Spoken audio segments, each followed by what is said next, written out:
I will call the July 15th meeting of the Jericho Planning Commission to order. Thank you everyone for meeting with us tonight. Thank you, Heidi, Chris, and SJ for being here on a beautiful, hot summer evening. We are enjoying the air conditioner here in town. For tonight's meeting, we will have some time for public comment for items preferably not on tonight's agenda. And then we will approve our minutes. The bulk of our meeting tonight is on 3 topics. The first one is hearing from 2 UVM interns that are working with the town on a public outreach strategy related to Jericho's assessment and evaluation of a investment in a municipal wastewater system. The second primary topic is we are continuing to prepare for our next round of zoning amendments that we hope to propose to the select board by the end of this year. And then the third thing is to have an update from town planner Chris Shaheen about the zoning amendments that we have recently forwarded to the select board. And that project was funded by something called the Bylaw Modernization Grant. And so we refer to it as the BMG. Then we'll hear reports from one another to share updates, any other business, wrap up, and adjourn. Does anybody need to change the agenda? Okay. Are you good technology wise? You got some red streaks that you don't know what they are? You should be able to do undo. Oh, that one right there. The other one, there you go. Will that work? If you just made them by mistake, it might work. Not sure. Or we'll just live with them. Yeah. Are they slide to slide? Yes. They're on each slide? Yes. Weird. Oh, that's It's not a red marker on the actual screen, is it? No, because it just appeared after I did something, so, Oh. but I don't think this, I think you will still be able to read the slides. Just to make sure we're paying attention. Yes. Yeah. So we're not too formal. There you go. On a summer night. Okay, so we're good with the agenda. All right, Wonderful. then we will open it up to public comment. If anybody has a comment to share with the planning commission, we encourage you to, there's not any members of the public here in the room, so if anybody online, you can just unmute and offer your comment since we have a small number of participants tonight. And we just ask that you limit your comments to 3 minutes. Does anybody wish to make any comments to the planning commission online on the Zoom?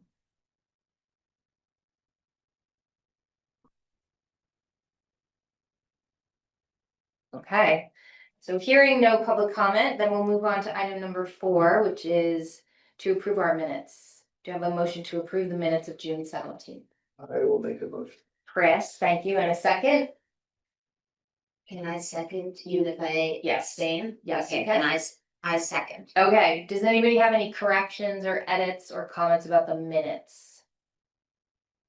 Oh, so we can't approve our minutes if you're gonna abstain. I have to. So it's fine. Okay, so we're gonna table approving the minutes to next time. Okay. Okay, so then we will get into the meat of the sandwich, and I'll pass it over to Chris. Great, and then I am actually gonna pass it over to Cam and Finley. They're gonna give us an update on what they have been working on for the last couple weeks. Yeah, awesome. Hello, guys. Just to give a brief introduction, because I don't think we've presented this to you guys yet. Just to introduce ourselves, the select board has accepted us as interns this summer to take over the communication and outreach portion of the proposed municipal wastewater project in Jericho. So we're super happy to be here. It's a really important project. It goes under a lot of Jericho's goals, common goals of, dense walkable neighborhoods, accessible housing and all of that. And so our job is just to do outreach and education for it. So yeah, really happy to be here. So this is our timeline. We are there in July. Our timeline has changed a little bit. the best practices research, which is what I'm working on, has ended up taking a lot longer, just with all the interviewing. I've been trying to talk to as many municipal, leaders from other municipalities as possible, which takes time to schedule that kind of stuff. And then, so Cam and I are both wrapping up. I'm wrapping up the best practices research right now, and Cam's wrapping up the Jericho Community Report, which I believe all of you participated in. And then we've kind of been thinking about the outreach strategy campaign, and we're gonna start like really working on it. And then we've kind of talked about also adjusting from like a toolkit to more of a white paper, just kind of with the overviews of our findings and then some recommendations at the end. So I think we're still on track. Yeah.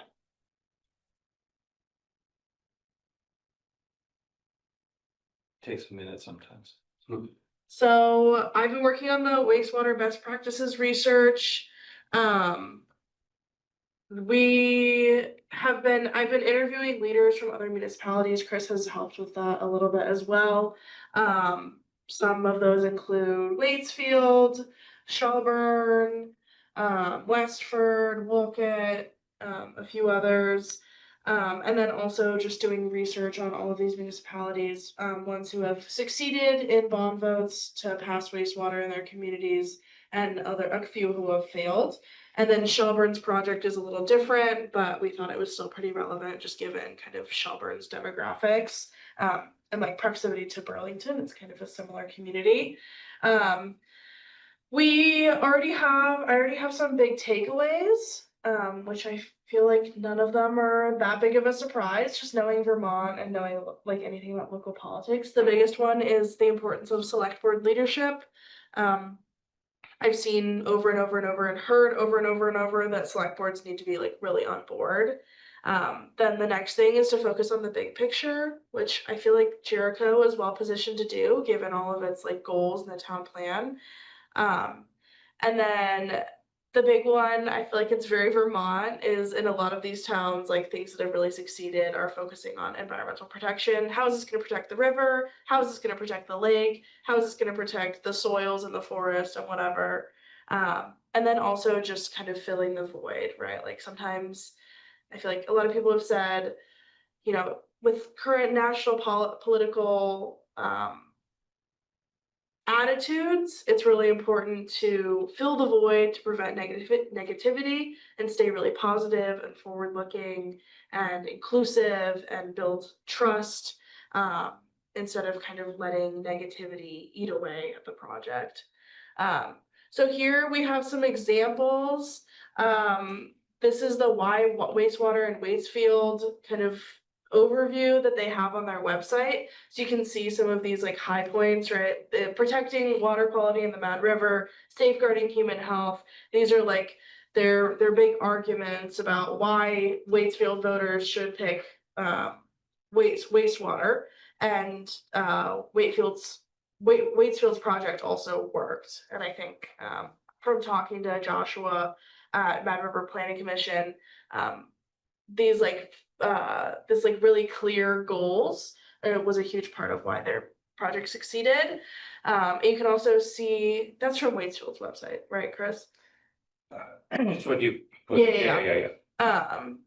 Like they had these really fun like activities, and Joshua even said like as a part of his effort, he like got grants explicitly just to like throw parties in the community to kind of build that like municipal trust and like community trust, which I thought was really cool.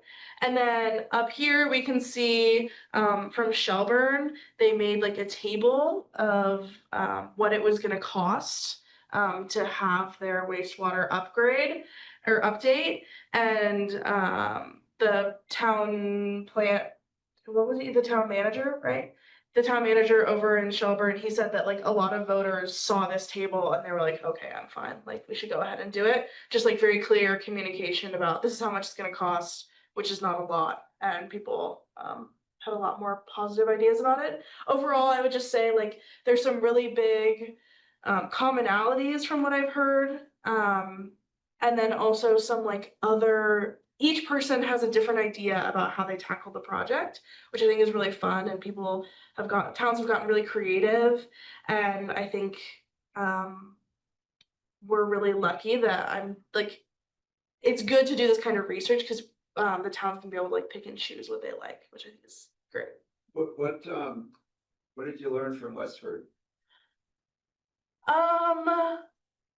The conversation with Westford was kind of a bummer, like just because their project did fail, and it does sound like it had kind of like a toll on the community, like not just in terms of this project failed and that's like has a negative impact on the future, like materially, but also just in terms of like neighborly relationships and like trust in the town and like trust in outside like consultants and stuff like that. And so, I mean, again, I feel like the importance of select board leadership, focus on the big picture, and filling the void are all three big takeaways that you get from talking to a successful project like Waitsfield and also an unsuccessful project like Westford. I think, in Waitsfield, they have all of these things, and in Westford, they didn't. Before we move on, Chris, can I ask one more question? Did you get a sense, Finley, of sort of like how soon they invested in some of the things that worked? Like I have no sense of the span of time from start to finish in their public engagement or in their, sort of filling some of these best practices, like how soon they put that into practice. I think it kind of has varied from what I've seen. One thing about Westford that's important to think about is when I was talking to the planners who I spoke to, they said that a huge downside of Westford was that it just took way too long.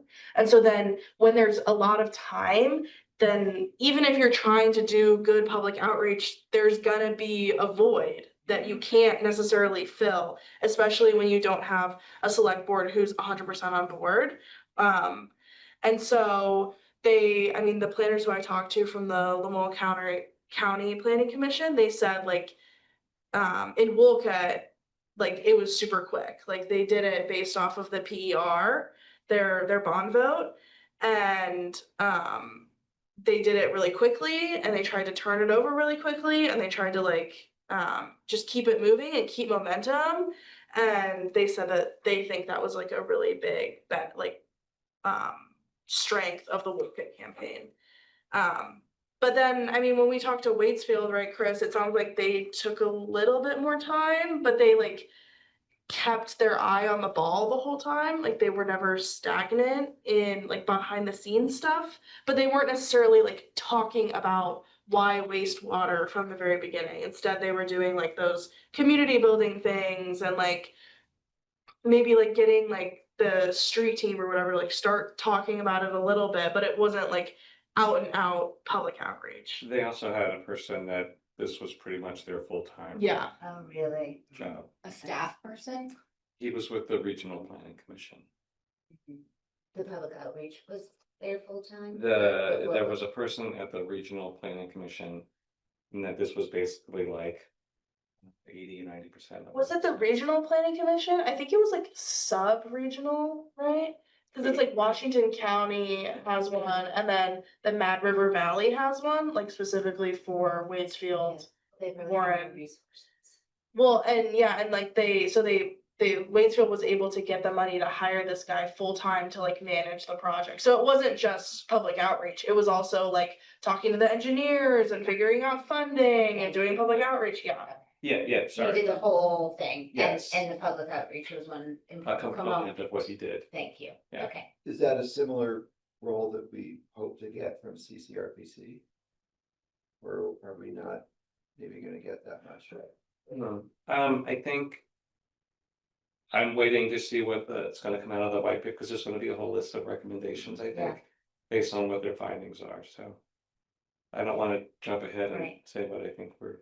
But another important thing, just from Westford, was from when I talked to them, and also when I talked to other people who other professionals who weren't in Westford but who had heard about the project. A big takeaway was that In Westford, the project seemed to be primarily spearheaded and driven by the planning commission, and that made it unsuccessful because it can't be just a planning commission project. It needs to be a select board, fully on board project. It was one of the challenges that they identified. Yeah.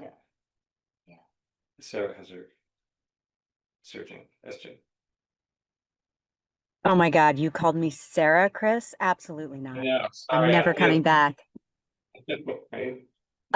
This is such incredible, valuable information. So the couple of things, leadership and having the full select board be on board and driving this message, I think makes sense and isn't news to anybody. But the two things that are really standing out to me are filling the void, which I think we've talked about and we've seen with a lot of different projects that we've done and you all have done and the Affordable Housing Committee has done, where leaving people to come up with an idea on their own of what this is going to look like and what this is going to be is always trouble.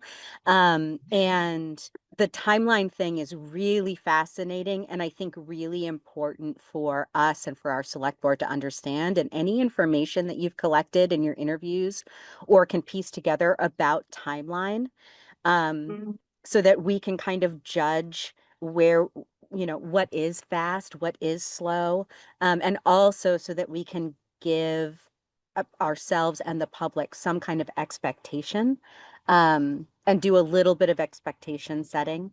But also I hear what you're saying, like keeping up the momentum, making sure that there aren't huge lags, again, to create voids that people fill on their own is important. And I think that's something that I assume, but I think rightfully so, all of us feel that sense of urgency. And so it's nice to have some data or some anecdote to support that sense that we all have, and make sure that the select board and other important leaders in this are aware of that. Yeah, I know that like in my kind of case study section, I am like having like a bulleted timeline section for each town. And I think that'll be helpful. I think also it's hard because like I've seen in a lot of these towns, a lot of them have original feasibility reports from like 2004, 2008, 2010, like, so it's kind of, it can look like a really long process, but I think some of these towns, it's actually like, there was one initial feasibility study in 2004, but then they didn't actually say like, okay, let's go until like 2020, but then it was done in 2021 or 2022. Like, I those think the numbers aren't, timing, sorry, those and I think numbers the aren't timing, exact for any of the towns. I'm like just going off the top of my head, but like, there a lot of these towns are like it seems like the state maybe, or like after Warren got their wastewater, like a lot of these towns were doing these feasibility reports, but then no one did anything with them until. So what was the catalyst that would take a town from languishing with an old report to suddenly saying like, okay, let's see if we can make something happen? I think for a lot of these towns, it was ARPA. That's something that keeps coming up over and over and over, was like, we didn't do anything and then we got ARPA funds and then we had all this money and we wanted to do something with it. And then the other thing, like specifically for Wolcott,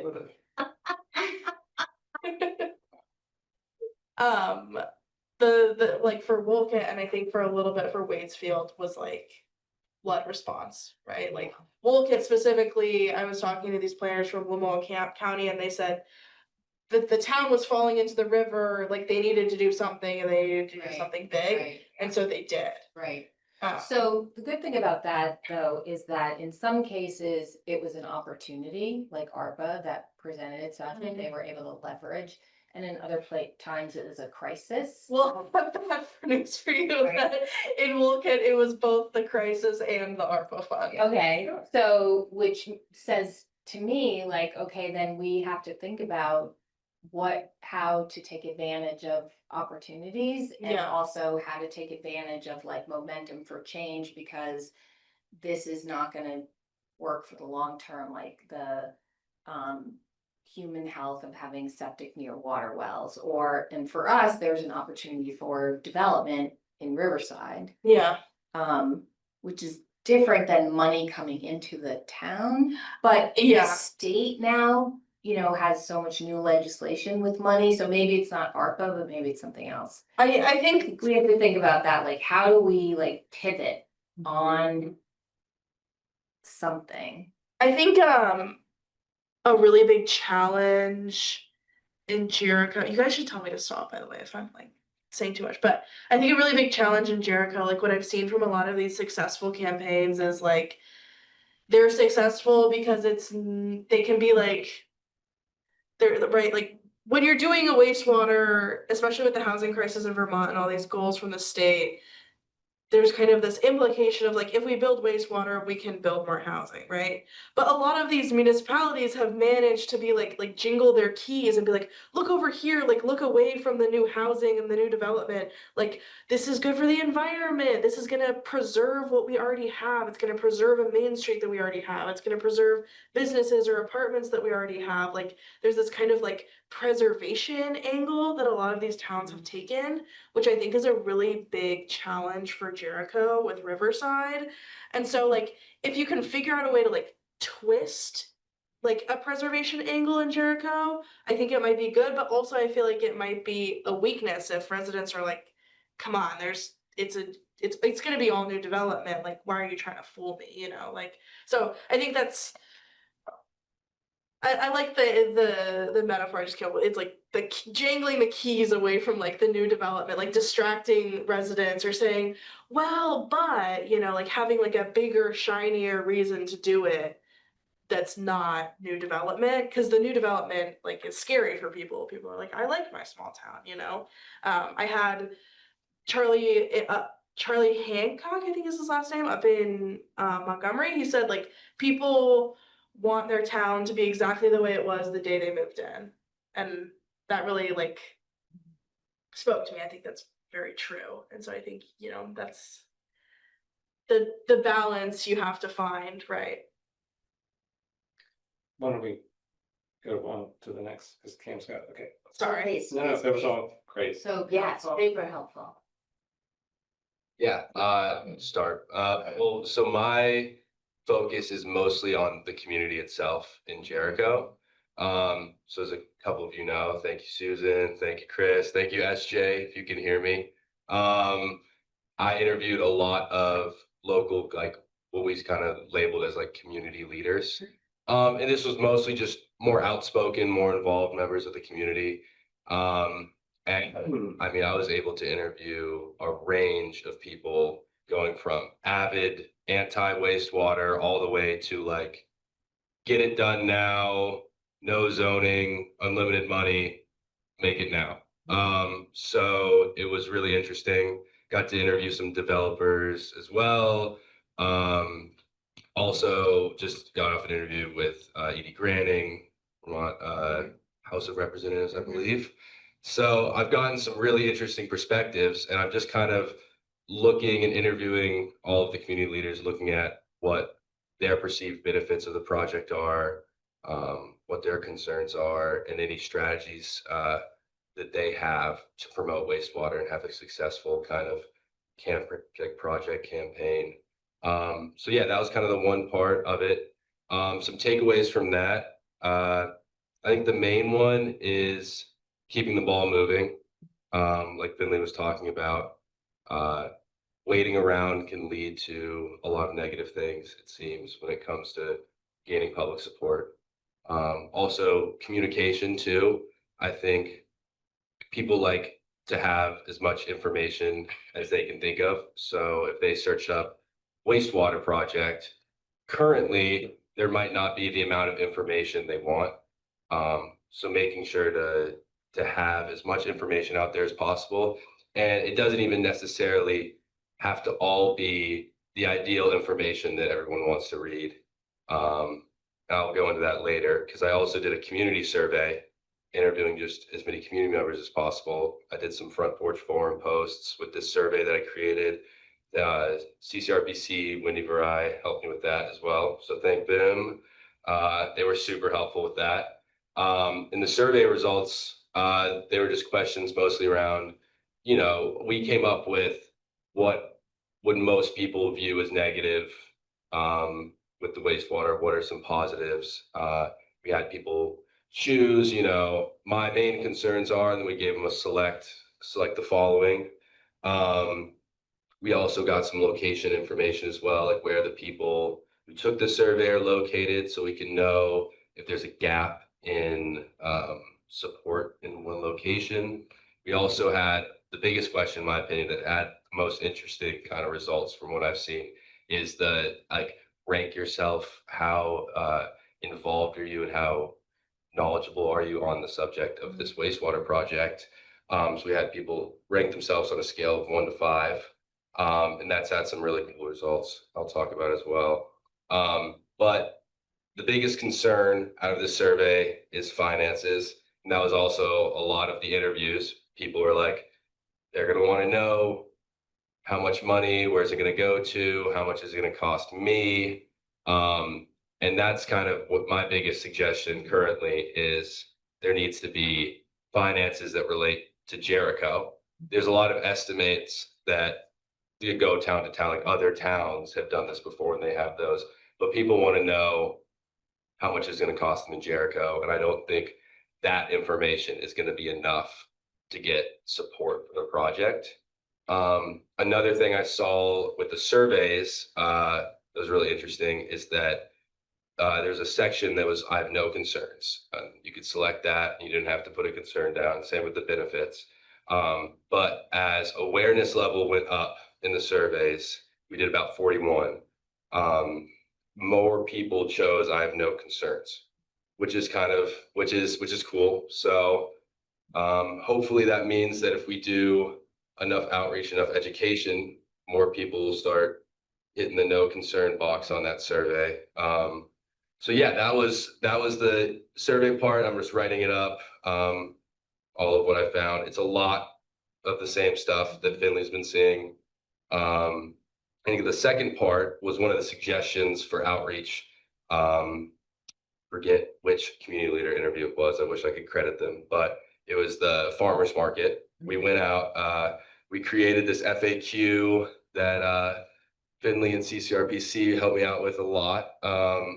And we have this FAQ with the survey link on it. And we went out to the farmers market first and just did some outreach and tried to meet people, in public and talk to them about it. And it was pretty successful. We got to talk to a lot of Jericho residents and get that FAQ sheet out so people can start slowly educating themselves and becoming more aware of the project. We also have the website on there as well, which we finally got the ball moving on. So there's an update page there. We have the handout link on there and the survey link currently. And we just plan on adding more stuff to it as well. So yeah, and then we also did Jericho Market the day after, which was also very successful. Just got more flyers out, more FAQs. From what I gather, it just seems people are happy to see the town wanting to talk to people. And I think that's a really important aspect of it. Like we're saying, constant, clear communication. If people never see, I guess in this case, the select board's faces and the select board pushing this through, they may feel more inclined to be against it. And yeah, so that's what I did. It's a really good time. It's really fun getting out there. Yeah. I do want to know in terms of getting as much information out there as possible. I actually had kind of mixed reviews on that from professionals. Some people said you should. I had one up in Montgomery, the head of the select board there. He said that he literally drove to someone's house with the 600-page report printed out and went through it with him. And in Westford, they said that at times that it made things worse because people are reading through these reports and they're really smart, but they don't have an engineer with them explaining everything. And so misinformation kind of happened as a result of that. So I think it's a difficult needle to thread of making Yeah. people feel informed and like they can get all the information they need without like putting people in positions where they're reading these really complicated reports and then there's like misinformation I spreading. do agree with that. Like, for example, like the main thing that I think a person can find right now is the feasibility report. And I read through that and there's a lot of numbers. It's, It's hard to read. you can read it and think you understand what you're reading. And then you go to a different section and you realize that you misread the entire other section. And there's a lot of big numbers, there's a lot of big costs. So Yeah, I was gonna ask you, Yeah, it can when be a you're little, talking about financing, that people want to know how much it's gonna cost and how much it's gonna cost them. yes. And I was wondering, did you hear anything about bridging the information gap between, okay, it's gonna cost $18 million, but what it's really gonna cost you, because the cost is Yeah. fulfilled by a combination of so many different things, right? There's like grants, and then Mhm. there's loans, Yep. and then there's user fees. Chris, can you and- go back to my slide? If you see, I totally get what you're saying, like, and I think that, like, if you see up here, it's like the per year bill increase chart. A lot of towns have something like this, where it's like, Is that the property bill or the septic use bill? it's this, I think it's the septic use bill, or maybe it's Because not. they're already paying, because Shelburne is an expansion. Yeah. Right? But I just thought this was like a really good example of like how to format this kind of information, not necessarily like the information itself. Like a lot of these towns actually like in their FAQ before, how much is the system gonna cost, right? Because you hear like, oh my god, it's how many millions of dollars? Like it's really scary. First they say, how much is this gonna cost you per year? Right. And how much is this gonna cost you as a user? How much is, you know, and like, So that's the more important, that's the tip of the iceberg that sounds like which should be emphasized, and the iceberg that builds that all up could be on page 79 that yeah. people can If they explore choose if they to, want to, yeah. but it's not necessarily the most important thing. From what I've seen, it's like, here's like the most important information. Number one is how much is it gonna cost you as like a user? How much is it gonna cost you as a taxpayer? How much money has the town secured that they don't need to pay back? That's just like free money that's been given to the town. And then all the way, like, not like last is like, what is the exact dollar amount that this project Of is the gonna total cost? Yeah. project, yeah, the big scary number goes last. Cause if you say, oh, it's not gonna cost me that much as a user, oh, it's not really gonna affect my property taxes that much. Wow, the town got so much money, right? Like the number at the end is just scary. Right. I don't remember, I confess, it's been a while since I dove into the feasibility study. Cause Does it have a synopsis that is for lay?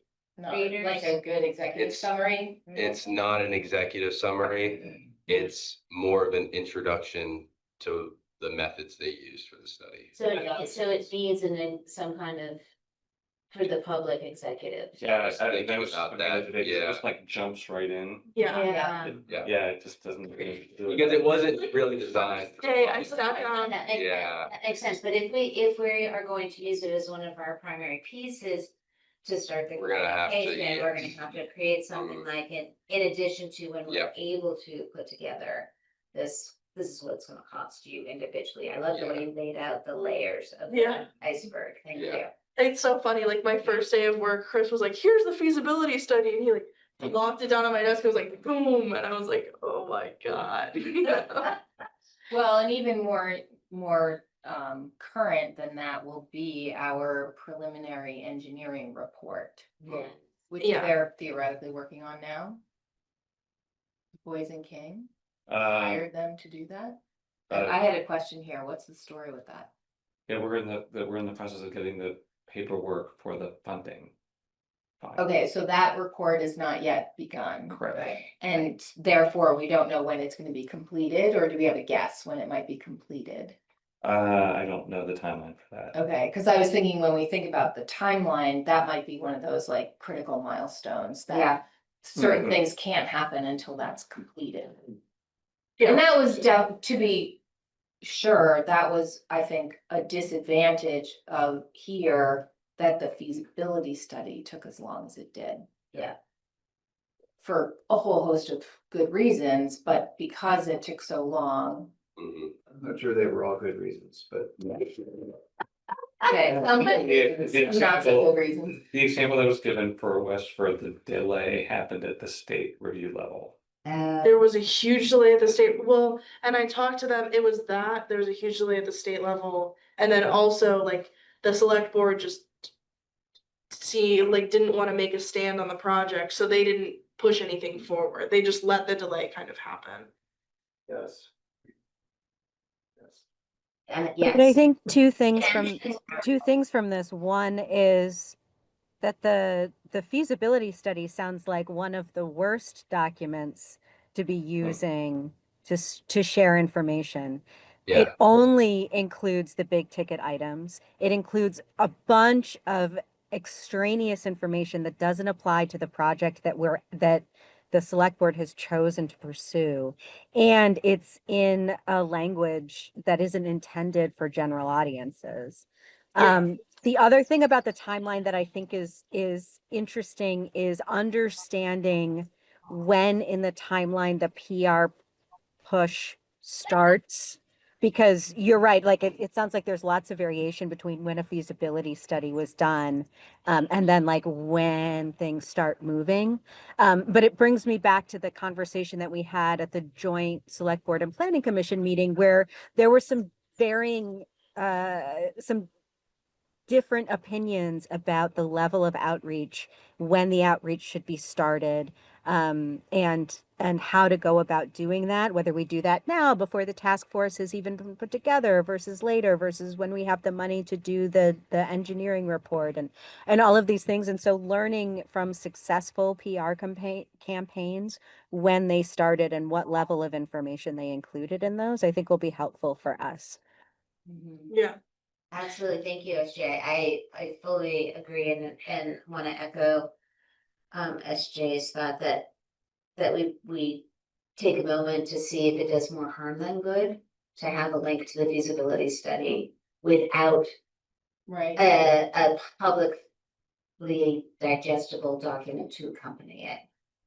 I think my initial instinct would be to say we should not have the feasibility study like as like a major link. Like maybe it's available if you really want to go digging, but there should be, yeah. maybe we should I think like develop early a on, summary. like it would be interesting to see how it impacts because it could be beneficial to have it, especially since there's not, the financial reports and other information out. But I do agree that it would be nice to start creating more tailored versions of like the feasibility study that are easier to digest for public view. But I think that I totally agree that it is not digestible or usable for the general consumer, but I think it is the critical first step of the process. The town committed to it and did it, and based on the findings of that report is how we are deciding to move forward. So it really lays the groundwork for what we're doing. So it, as a document, we may not want to have it out there necessarily, but I think it's fundamentally important to this process, and we need to, it gives credibility to what we're hoping happens. Yeah. Absolutely, and I think that I guess what I would say, Chris, is I fully agree with you, and I would rather lead with the select board has made a commitment by establishing the task force and then have like an embedded link to the feasibility study or something, because we need to control the message. It's like whoever gets the message out first and controls the message sets the tone. Right? And I'm just thinking about Finley, like you're brilliant, kind of like filling the void, right? But I think it might, a quick question or an early question from people who don't live in Riverside is, well, what about, I live in the corners, what about Jericho Corners? And the feasibility report is the thing that we fall back on and say, well, in fact, we've had professionals evaluate the entire town, all of the issues, and this is why we have decided to move forward. I wonder if then, like, who was it? You, Chris, who mentioned like an executive summary? Yeah, that's what we need. Like, I feel like an executive summary would be helpful, and maybe that's, Agreed, maybe we yeah. develop that and just say like, Yeah. because then it's. Yeah, Yeah, yeah. Well, I just mean like, we need to add that to our. Can we adjourn? Adjourn.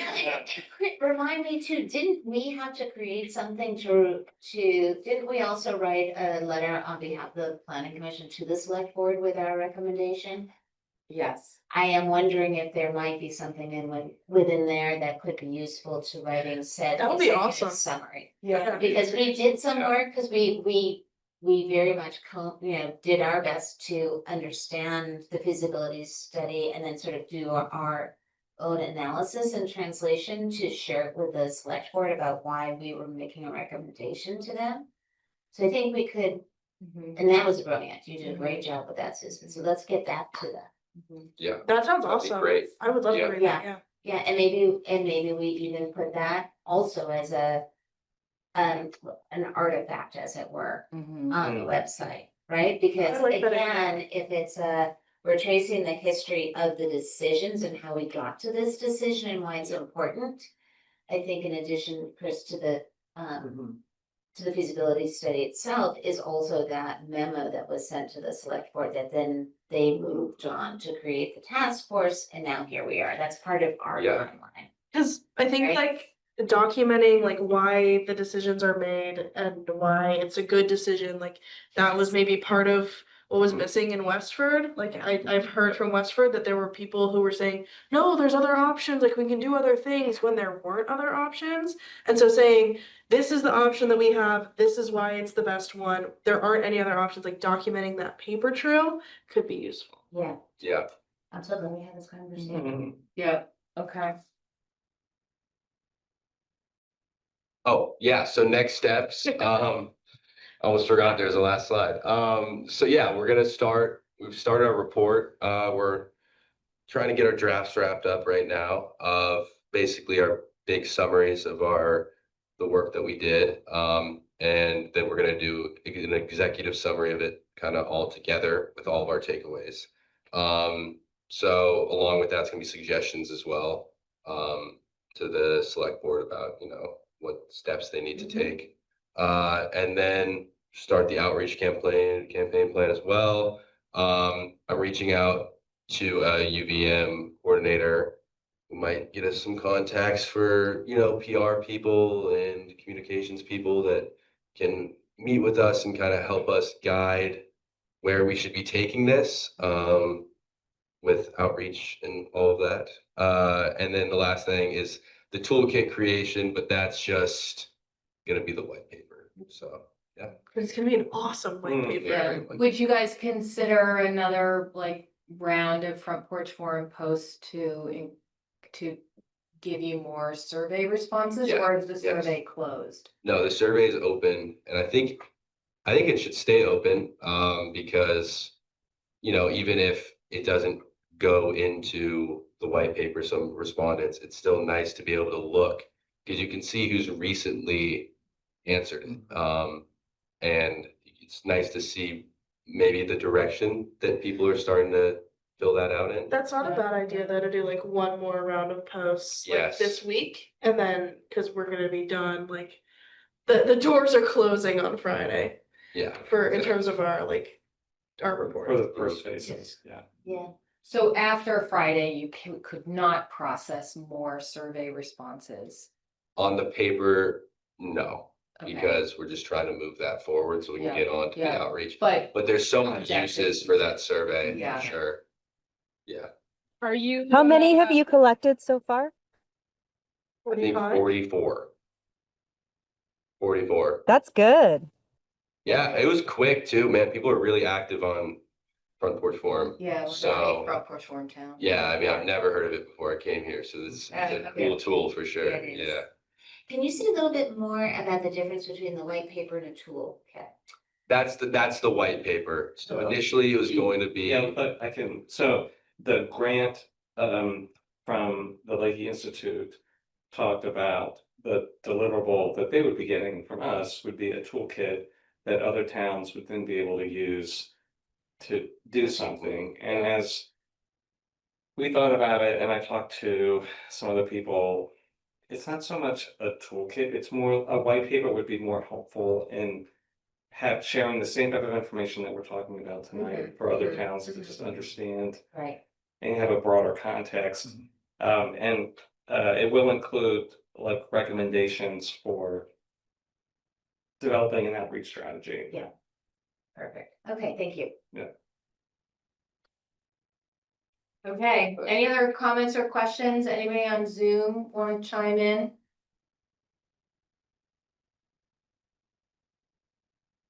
Okay, I thought I heard background noise, but, so we're ready to close this topic then? Yes, Great. okay, thank you very much. Thank Thank you guys so much for having Thanks me. for having Stay. us. Our meetings are fascinating, you're welcome. Yeah, but I unfortunately. I know, no, it's okay. I know it'll be riveting and incredible to stay, but. Yeah. Thank you guys. Thank you guys so Thank much. you very much. Have a good evening. You too. You too.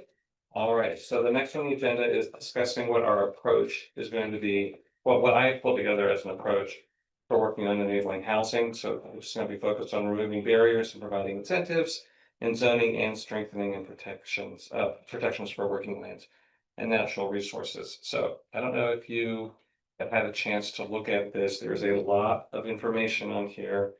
I think as a commission, we have a lot of ground to cover and issues to discuss that are related to the bigger issue. So this is a timeline for discussing a number of these issues before really getting into any specific existing zoning in the red lines.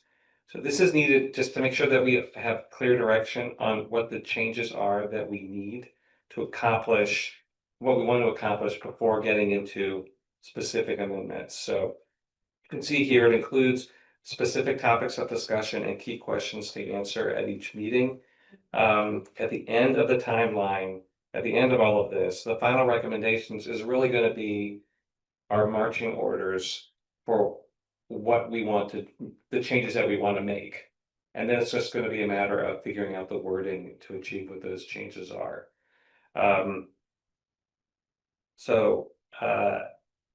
I think that really means that we're not going to get into like really drafting the red line until January. Just to make sure we're covering all of these issues thoroughly and make sure, because there's going to be lots to discuss on each one of these and things to think through. Well, and they're also. That is a little- shocking. Oh, the time, if they're also interrelated. Shocking of how long it's gonna take, or, Shocking that we won't be talking about red line and actual potential edits and actions until January. So I initially wanted to do this in chunks, like, okay, now we're going to talk about this, and then we can get into this part of the red line, and now we're going to talk about this and do it more incrementally. But they're also interrelated, that you really need to know the whole scope of things before you get into actually making those specific edits in the red lines, because you don't know how they're going to impact each other. I didn't want this to be sort of like a shuttle diplomacy approach where we worked on some red lines here, and then we had a discussion over here, and then we realized we needed to change going back and forth. So I thought it'd be better for us to make sure we were all on the same page on what all of these issues are. And that will just make it that much easier when we actually get to the red lines. It will not take as long as it took us to get through the BMG stuff. Can I just have one clarifying question?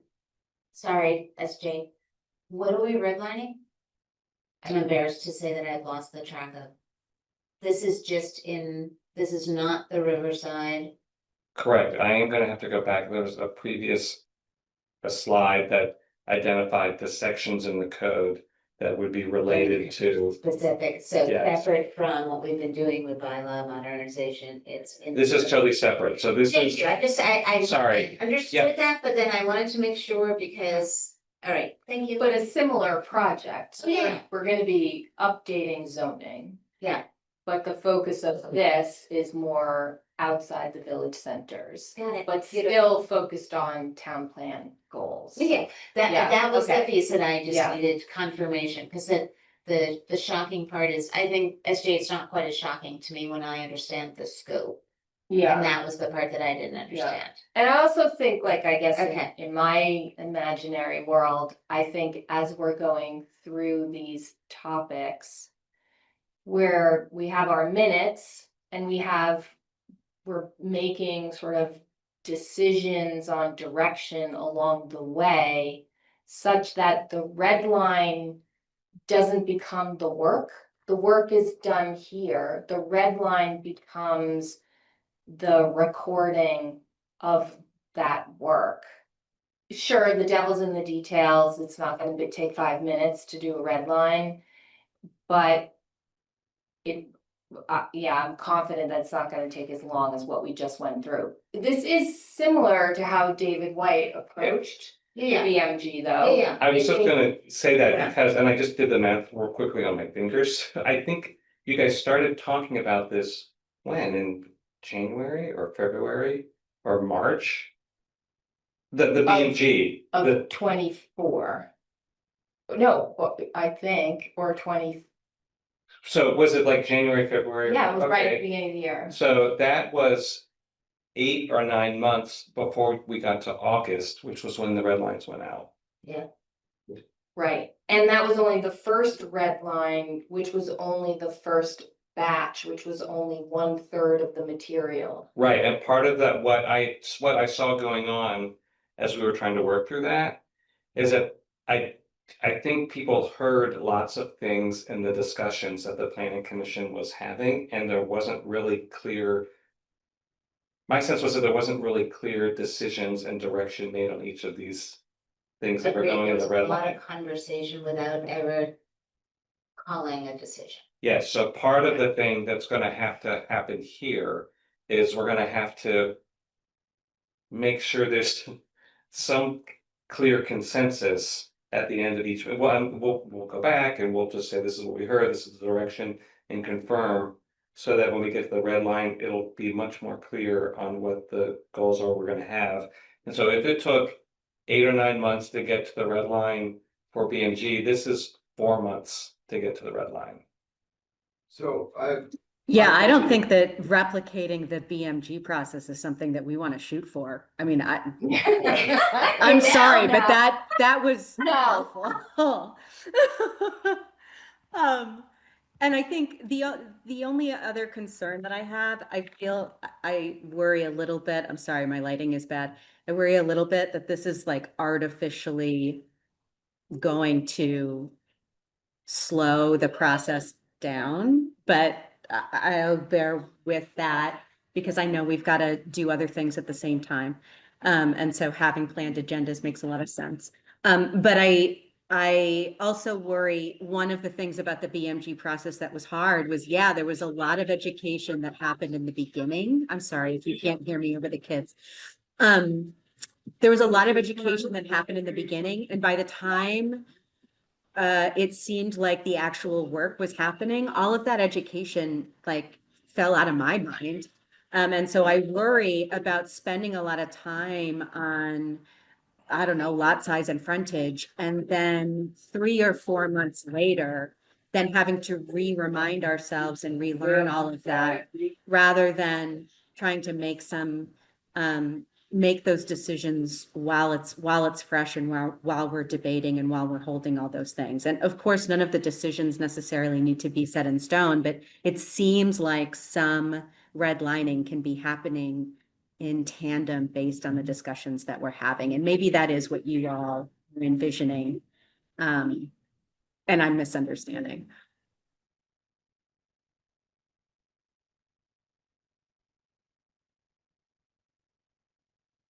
Did you have? I have a question. Yeah. So my question is, I agree with this concept of doing it this way, but at the same time, this falls into the category of how we have typically done things, which is we take on a big project and it is sort of, it encompasses us for a chunk of time. What I can't think of off the top of my head is, and while we're doing that, little things come up and we say, well, if there was a way we could be more nimble, we could respond to little things while we're in the middle of the big thing. And so my question is, are there little things that we have thought of along the way that are being lumped into this big thing that we're not getting to for months because they've now been lumped into the big thing? And I don't, Right. there may not be, but I'm just saying that's the question I have about this strategy. Or does it give us, by spreading it out and laying it out so clearly, does it mean that we then do have more capacity to take on small things as it comes? Right, so that this isn't a whole meeting or all of our attention, so that there's actually sufficient capacity or space. And a follow-up would be, is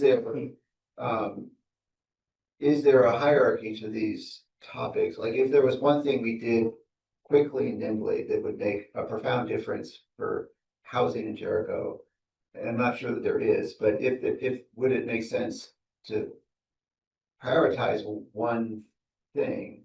And maybe it doesn't, I'm just sort of, You mean like just changing one section of the code? well, or- if there was a low-hanging fruit that, could Yeah. sort of be one of these little nimble things that would actually make a difference. Is there a way that we could, and there might not be, like I said, I can't keep track of these little things, but. So a couple thoughts. So zoning is an interrelated document. So I think which is one of the reasons the way I have this laid out here is to go through all of these, like I already described that, so, right. But at the end of this, the final recommendations, we should have a document that has all of this stuff written down that are the principles or the goals or the criteria or whatever it is that we have agreed to. And then as we go into doing the red lines, we can use that to check, make sure that we're doing what we all agreed to that we wanted to do.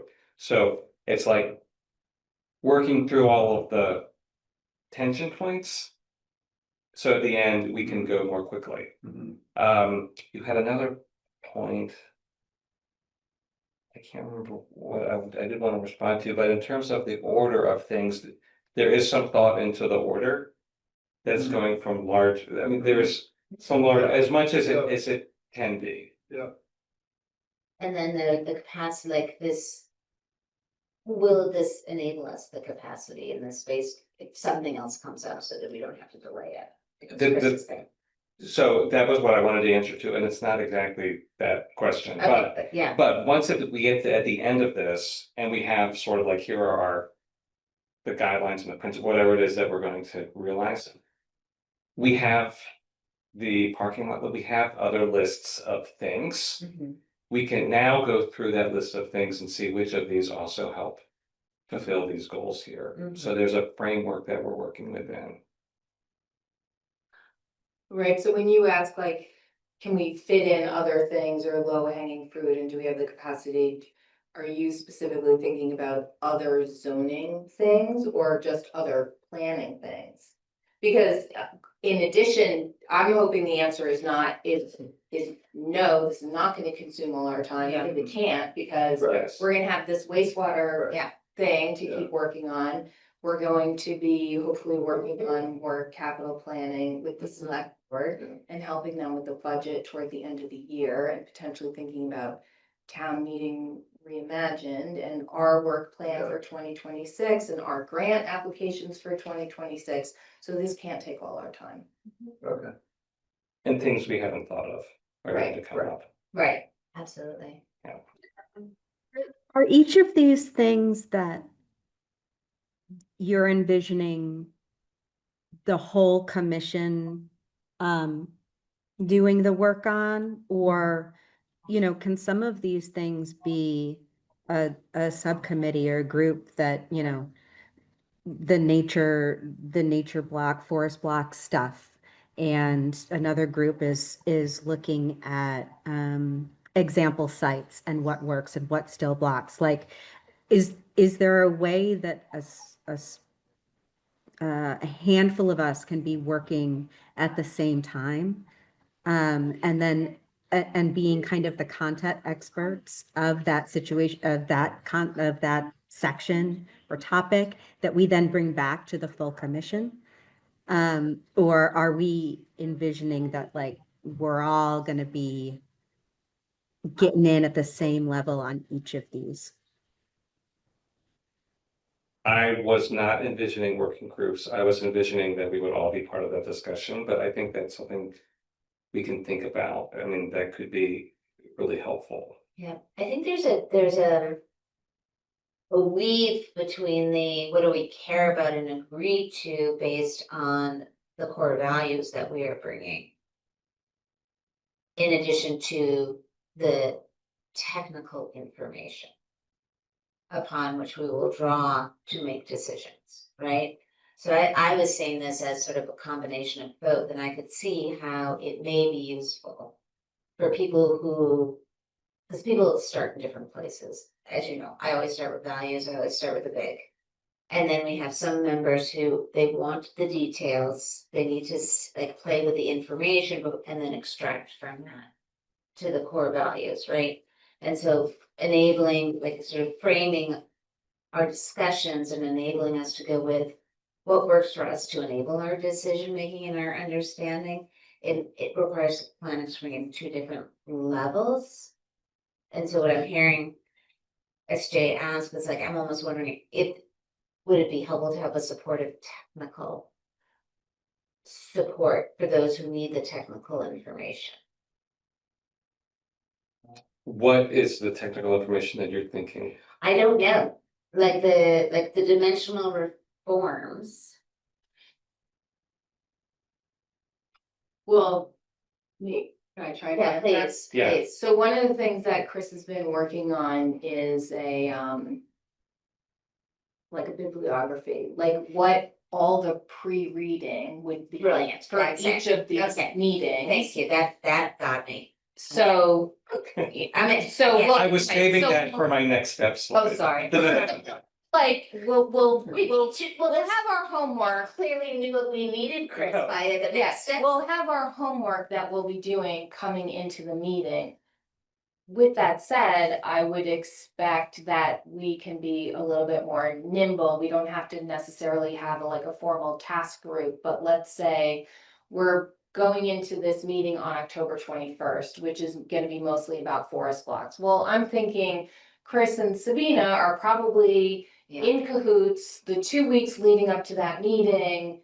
She's more likely to be more active in that meeting, whereas SJ, like you and I, we did all this work on PUDs when we were working on density. So I would think that he's gonna call on us to look at some things or talk about things ahead.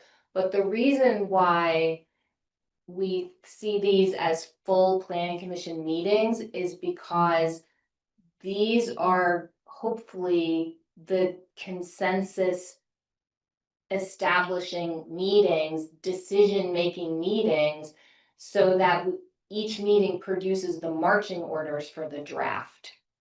So we're not waiting till the very end to have those hard conversations, but we're also not leaving these meetings sort of loosey-goosey, like, oh, well, that was a good discussion, but I'm thinking he's gonna come to us and say, okay, these are the 4 things I heard, you said you still disagree, so I'll do some research. That these meetings are gonna be like pretty actively deciding, and that is appropriate to me for the whole planning commission to deliberate, to make those kinds of important decisions. And then. Absolutely, I would never suggest otherwise. Okay, And then It's what just, happens at the end? there's a lot of kind of information gathering and research going on that, you know, you and I can be working on PUD stuff while Chris and Sabina are working on forest block stuff, well, whatever. I guess that the might happen. tension that I'm coming up against is something that we've discussed before, and there is no easy answer to. You know, that the select board tasked us with enabling the 8 recommendations from the housing committee. And then in our discussions, we said, yeah, we've got all these other parking lot, you know, these other things in the parking lot. And yeah, we want to do this big project. And the tension between between acting on some of the directives that we've been given in a timely, expedient manner versus doing the due diligence of this bigger project while we have an opportunity to make these changes. Why don't we make all of these changes and make sure, because again, like the document is so interrelated, make sure that the changes that we do make from the housing committee recommendations or from the low hanging fruit of the parking lot, how are they going to play with some of these other things? Like I understand and respect that tension. And I guess I just want to acknowledge that it's coming up for me, and also that this is a frustration that the public and the select board has had in, and maybe it's just how long these things take. But I Well, think that that's where one- the reaction is coming from. And then also, just as an aside, so I think I maybe misunderstood you. You said something about writing the red line in January, but you've got a draft review December 2nd. So maybe the red line is being written kind of as we go, and we're getting to a draft December 2nd. And there must be some kind of potential red lines that we're considering if we're scenario testing on November 18th. So maybe I'm misunderstanding too. So the draft review is like the principles document, not the red line. And we are going to be coming up with discussions and saying, like, having ideas of things that we want to be looking at, and the scenario testing will flesh those out a little more. So it will help hone our thinking in terms of what direction we might want to go on things. My goal is that by the time we get to the end of this, myself working with Chris Flynn, we will do that first cut at the red line. Because the planning commission should not be working on the red line. The planning commission should be responding and reviewing and on the red line once it's done. For me to go in and work on the red line and coordinate with Chris Flynn, I need to have clear direction on what we're doing. And this is what is getting to that point. So you mentioned those the 8 or 9 things we got from the select board. So I have to go back and look at how I came up with this, but like some of those things are directly in here, and for each of those questions, there are like multiple questions which for each of those multiple things to consider with each of those recommendations that overlap and impact something else, and that is what is fleshed out here. All of those things are fleshed out here in a way that's trying to be coordinated. Right, and to reassure you, SJ, I'm the like, can't we just throw all this stuff in there and get it all done all at once? And Chris Shaheen, because we've worked on this together, mostly him, he's like, you got those 8 from the select board, that's driving the project. So he is, hitting back against me or constraining me, which is a good thing. Yeah. But I'm also like, yeah, we've got this parking lot, if we're gonna be doing this stuff, and it's so related, and it's one more line. So the tension's there, but right now, those 8 are winning the war, 100%. That is exactly how this list was derived. And I taking see that reflected in the list, and I don't mean to suggest that they're not being included or considered. Yeah. But I think, Chris's comments, I think, kind of helped crystallize for me that, yeah, some of this, again, it's the conflict between like, is there low hanging fruit and things that we can deliver on, that we've got clear directives on, that don't, have all these things. And is there a way to be acting on those things while also, thinking about this bigger project? And I recognize that maybe that is not the case, but I think it's something that we as a planning commission, not just with this project, but in general, are constantly kind of at different points trying to battle with, trying to be responsive, be nimble, be quick, and then also be thorough, do our due diligence, make sure that we're getting the biggest bang for our buck, that we're not overwhelming the public with lots and lots of public hearings about little things. And trying to find that balance, I think is something that we're always striving towards. Did we think that the changes to 5.6 density was a low hanging fruit, was an easy one? Yeah. And how long did that take? And how much, I mean, that was a relatively easy one. And we had a lot of discussion around that. Right, I think it took us 3 months. I would like to bounce us back out a little and just say, thank you, like, for raising it, and this just gets our attention, and I feel like you've heard what we're worried about. And I think we should move on, because I don't know there's more to hit at this. And I do think that the other thing that just, I wanna say is, I heard SJ reflect some of our frustrations with the BMG, which was a lot of educating that happened like months before we actually had to wrestle with someone. And so I love the design that you've done now, which is we educate as we approach each particular thing. And I think that will make us more efficient, more effective.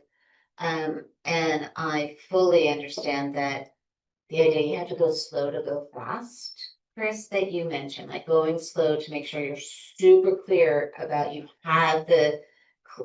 and we have the clarity of direction will make the rewriting just so much faster. So I feel really good about the process you've outlined. Well, thank you. And SJ, when I was pulling this together, I was also not happy that this was kind of where I ended up, because I wanted to be done with this like by the end of December, and I just don't know how practical that is.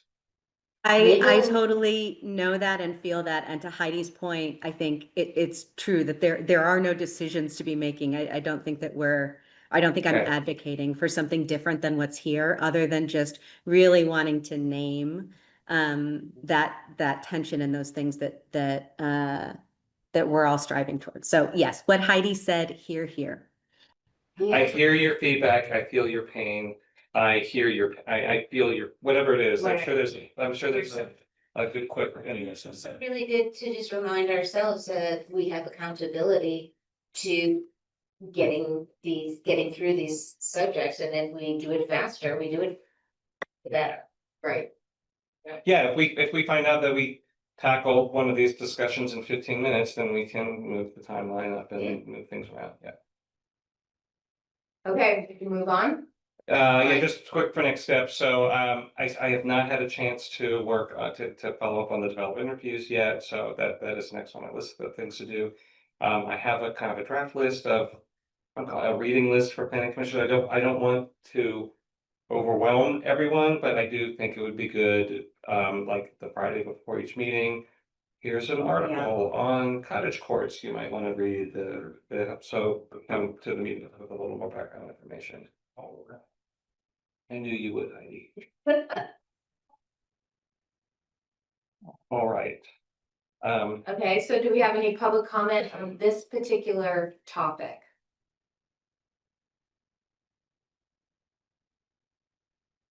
Okay, so moving on, the next topic is about the select board's stewardship of the zoning changes that we forwarded it after our public hearing, and they held their public hearing, and then there was some follow-up work to do. Right, so this is just to follow up on their hearing that was on June 26th, right? Okay. So the goals for this is just to review an updated timeline, although actually what's in here needs to be updated again. And make sure you understand our role in what's left for the process. I'm gonna go over some of the comments that came out of the select board hearing and from the public that were heard at that meeting, and then just letting you know what I'm gonna be working on to address those comments. In terms of where these amendments are, these are now in the hands of the select board. The only role, and I don't mean to say that but is the role of the planning commission now is that the report, the town planner report that goes along with these amendments needs to be updated to reflect any changes that are made, and the planning commission needs to approve that report. So I'm gonna go through the amendments that at least I'm gonna be recommending to the select board for now, so that you understand what's gonna be in the report. And because of the level of the detail in the report, that just may not, I don't know how much we're gonna get into it, but just so you know, understand what's going on here. Great. All right, so what is shown on this timeline, the steps are right, the dates are not. So the July 15th. So what happened at the last select board meeting? The big thing was that they asked or directed the fire department to meet with me to deal with their comments. And so I had met with them yesterday. We have I'll talk about this later, but we have a plan to move forward. But that is going to push our timeline back so that we can hopefully address their issues. So I will need to go back and give an update to the select board on the outcome of those discussions. And then they will need to warn another hearing, and then they will have their second hearing. And then somewhere in there, the updated town plan report will come back to the planning commission.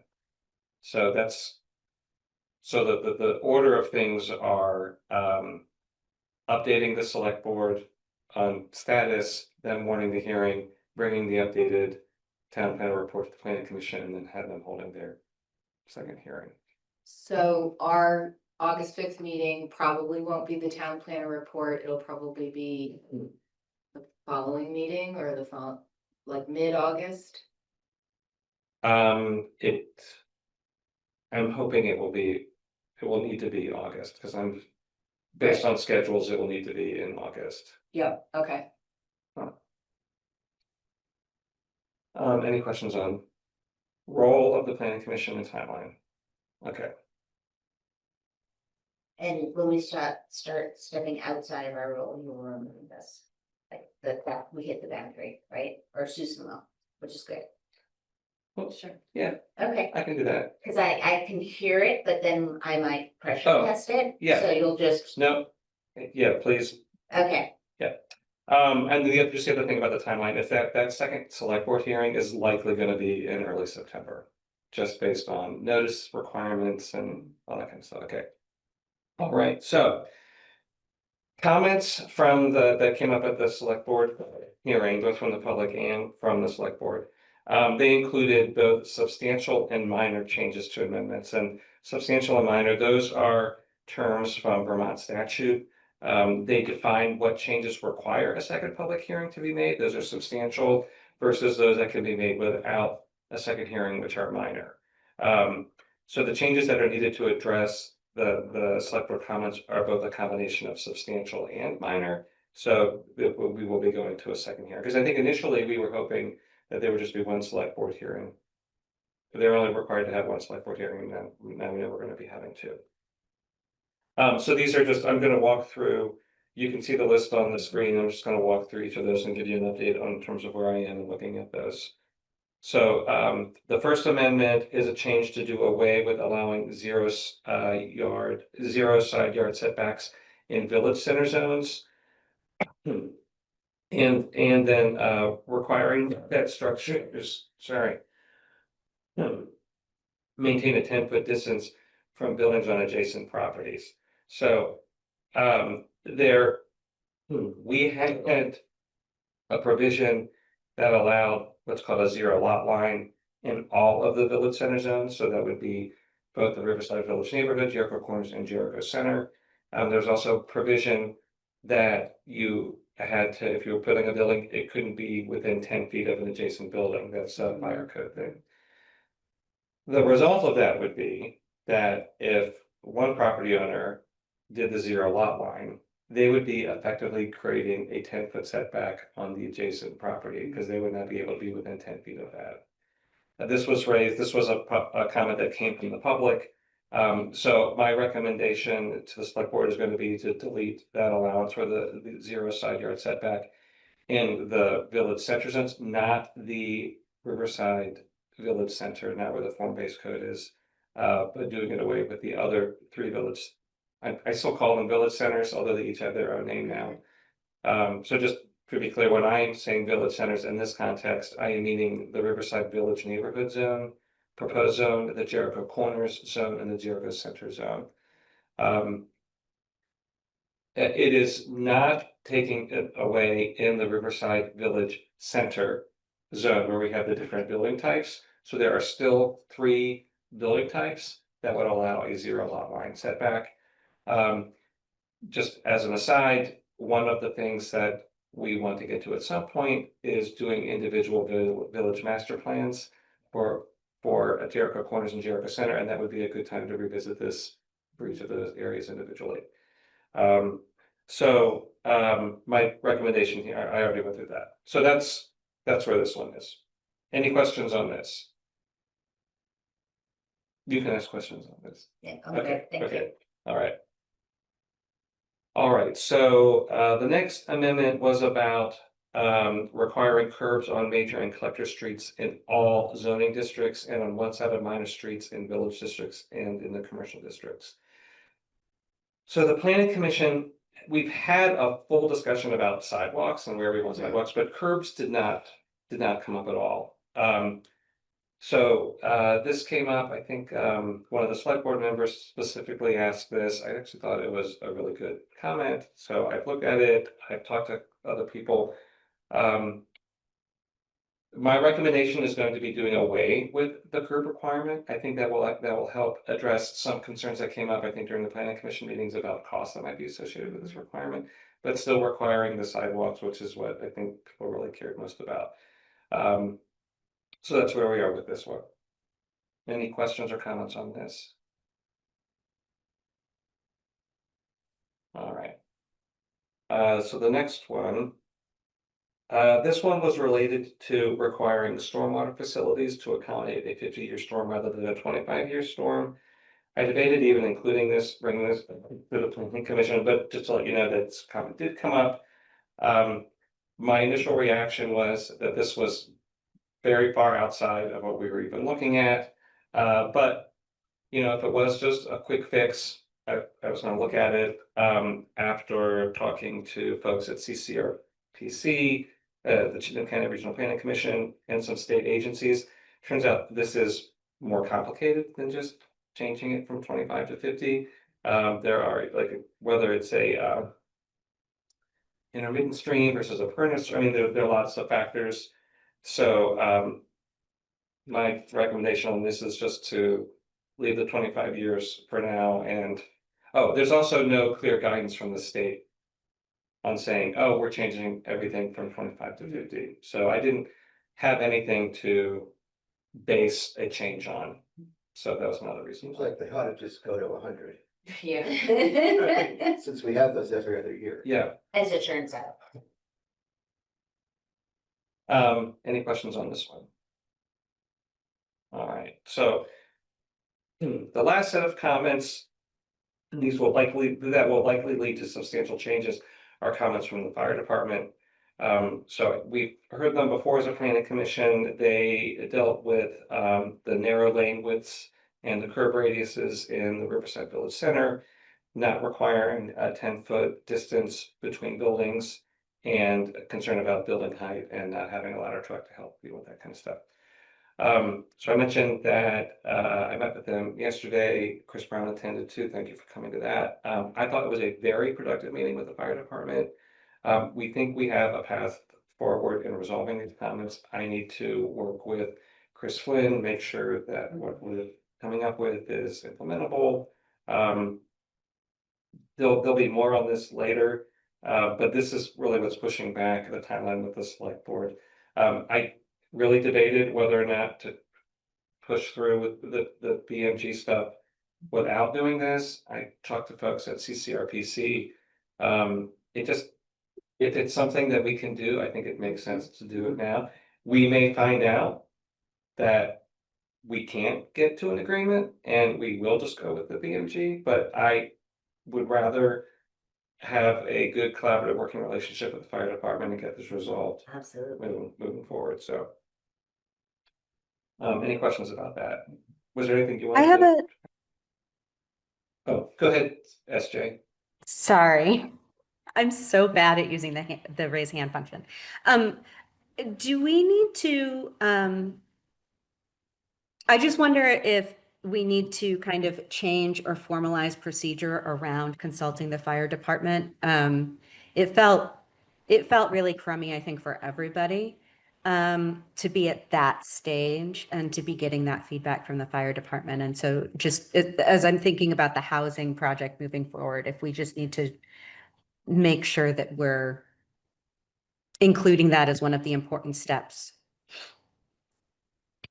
Well, I certainly learned from that, so I will be checking in with them sooner. It could be that the changes that we come up with are more comprehensive and would address all situations that they would have concerns about. Be awesome. Yeah. But Chris, you were at the meeting, so I didn't know if you wanted to say anything about that. No, I think SJ's point is a good one. I was thinking that at the meeting last night. I think that it would be good just to, again, for more communication is better than less, just to loop them in when it seems appropriate, because I think it would go a long way to fostering a truly collaborative effort. Because, I think that they need to fully understand and or just understand that we are envisioning a different Jericho than has been in existence for the last 200 years, in some specific parts of town. And as they said, if you want to do that, we need to know. Yeah. So Yeah, and the feedback that I heard was I would say they embrace the vision, but they are on board with the they vision. agree with the vision. Yeah, They're troubled with being, I think they're troubled by a few things. One is that we didn't ask them about it earlier. And the other is that they don't, they're, as they said, it takes a long time for them to ramp up to get Right. a new equipment. Yeah, they. And so they're sort of behind on that. But that's understandable, but they can't stop us from Mhm. moving forward. they have very practical and legitimate issues that we just need to Yes. factor in. Yeah. Yes. Yeah. Well, and it can help Well, us and with I our- think if we've they talked need- about this before about when do we, we shouldn't be writing regulations based on the equipment that we have, but at the DRB, and when you're getting a letter from the fire department about whether or not what you're building is safe, given what's available, that's the stage at which that, those boundaries are set. And I don't know how much we need to limit ourselves, other than, following codes and guidance and whatnot, obviously.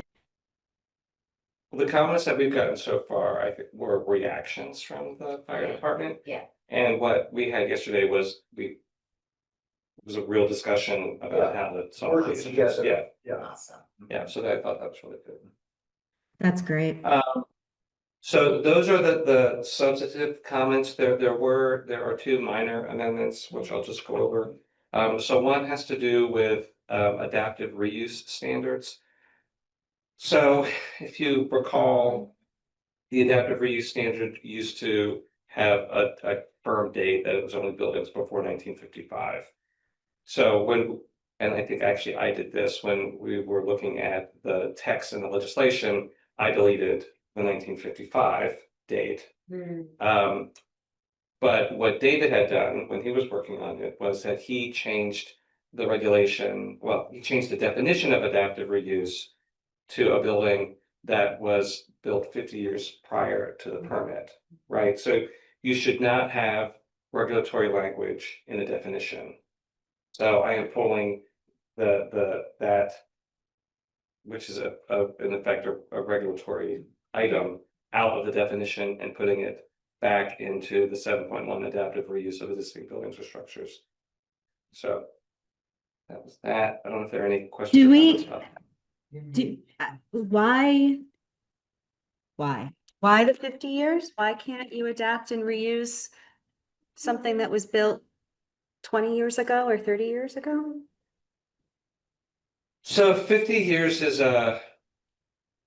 it's a time period, it's used for designating historic buildings, like you can't designate an historic, you typically can't designate a building unless it's at least 50 years old, unless there's some significant historic event that preempts the 50-year age.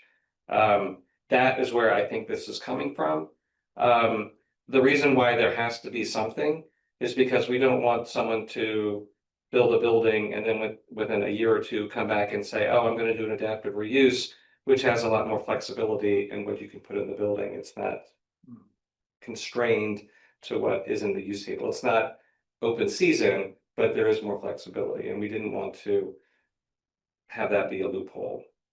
Right, like it's only, you can change the use of a building, no problem.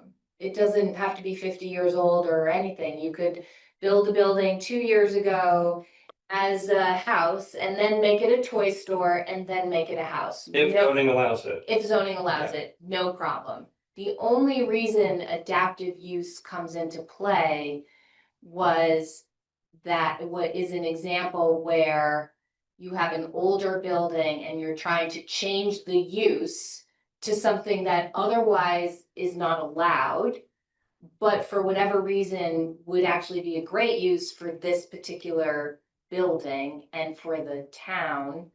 And so the use table is expanded for that very particular situation. So like I told, Wendy had a similar question. I told you, like the Mount I got it. I Mansfield got it.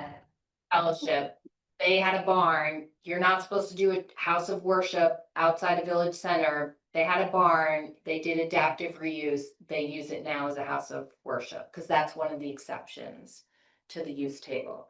But you can change uses all day long as it's in the table of uses. Thank you. That's perfectly clear. And it is in that last line of the thing, but I missed it. So thank you. Makes sense. Great. So the other one, and I'm annoyed at this one because I just missed it. When we are changing the map, the zoning map, since we changed the name of the village center zones from village centers to each other, Oh, right. right, I just didn't Yeah. catch that. So there are no boundary lines that are being changed. The colors are changing, but I don't think that matters. But it's just changing the names of the village centers and making sure that the legend is correct. And actually, as I was doing this, there was something else. I can't remember what it was, but there was like a holdover in the legend that wasn't even. Anyway, I can't remember what it was. So we're just making changes to that. That's it. That's it. Yes. Okay. So maybe we can just go. Well, dotting the i's and crossing the t's. Brilliant. This will be quick. So for in terms of town planner report, I had a wonderful time off. Yay! Delaware. And since I've been back, I've really just been working on the bylaw modernization stuff with fire department. So I really don't have any updates. Anybody else have any updates? I do. It's a question update. Have you heard from Edie Greening about the range? No. Okay, so we need to set up a meeting for you to chat with her, or you need to set up a meeting to chat with her about some interesting conversations she's been having with the folks down at the range. Okay. Which also leads me to think, who has a official liaison with our representative?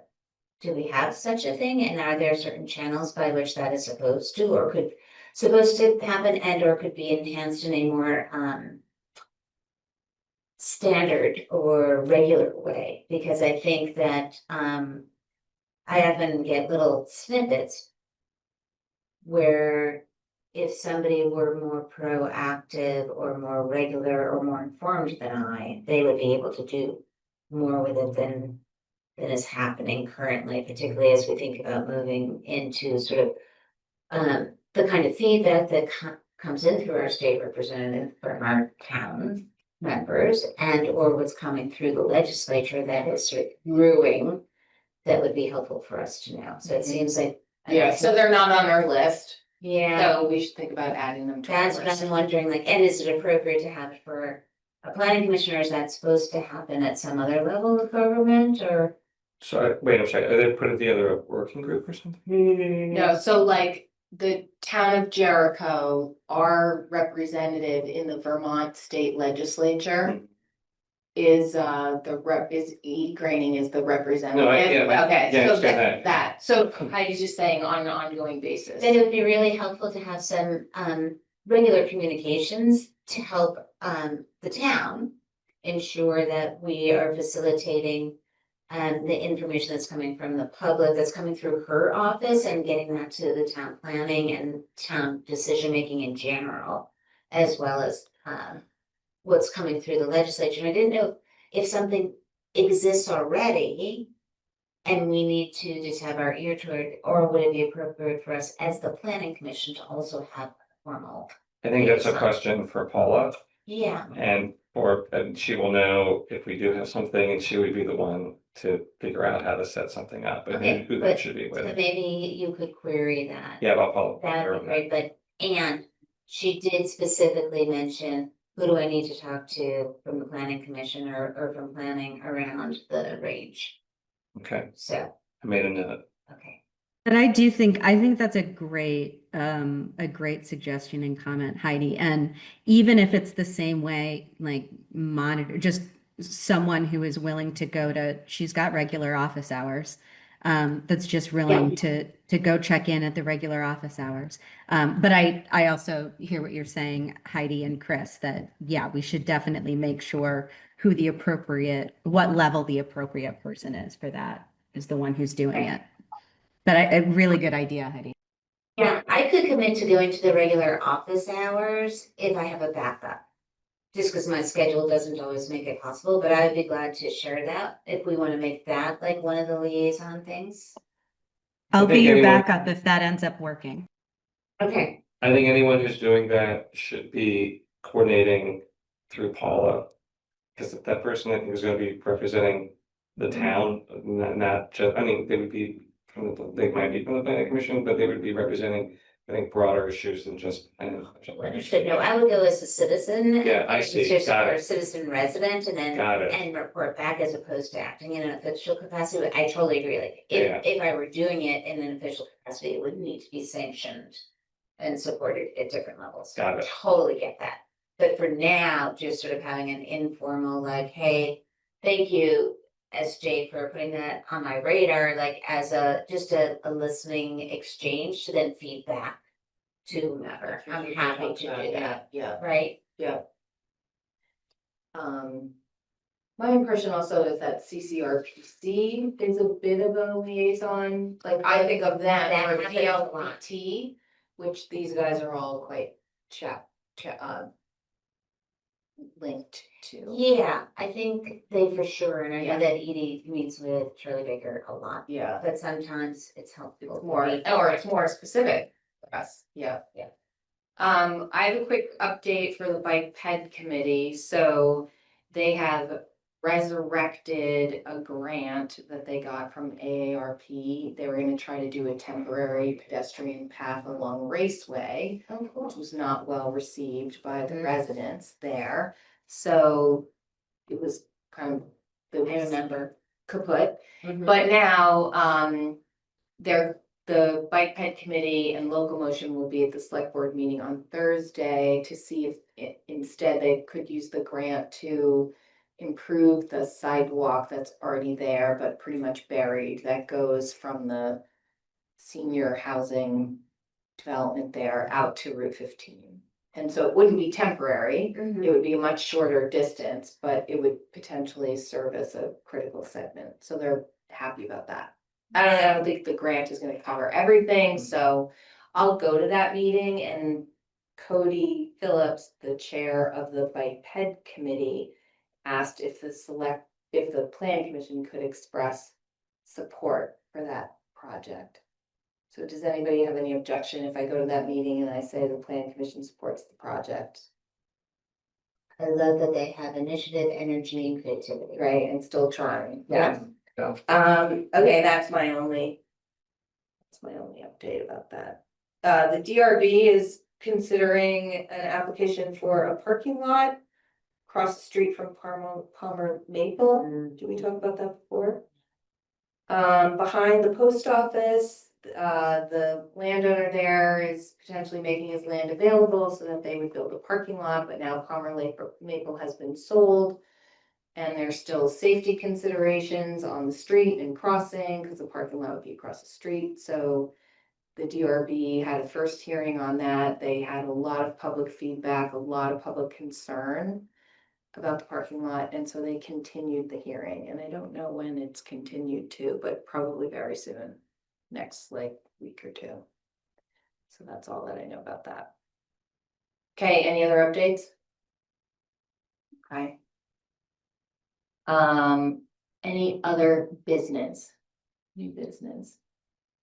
Okay, so our next meeting will be August 5th. Why does that feel so far away? But it's already the middle of July. Yeah. It's just because July has so many weeks. Yeah. As far as we know, is everybody here able to be here on August 5th? Or if you're not able to be here, let Chris know. And our agenda for that meeting will be approving the report. Yes, and I should have an update. I should be able to report back on my discussions with developers about their experiences with zoning Yeah. and feedback on that. Okay, and we might have a little bit of movement on that capital plan by then, Awesome. so we'll see. Oh, yes. I did have a question. Mhm. I'm sorry. No, go I ahead. guess not. We left the joint meeting with the select board with a couple of to-dos. Are we up to date on our to-dos? I don't recall.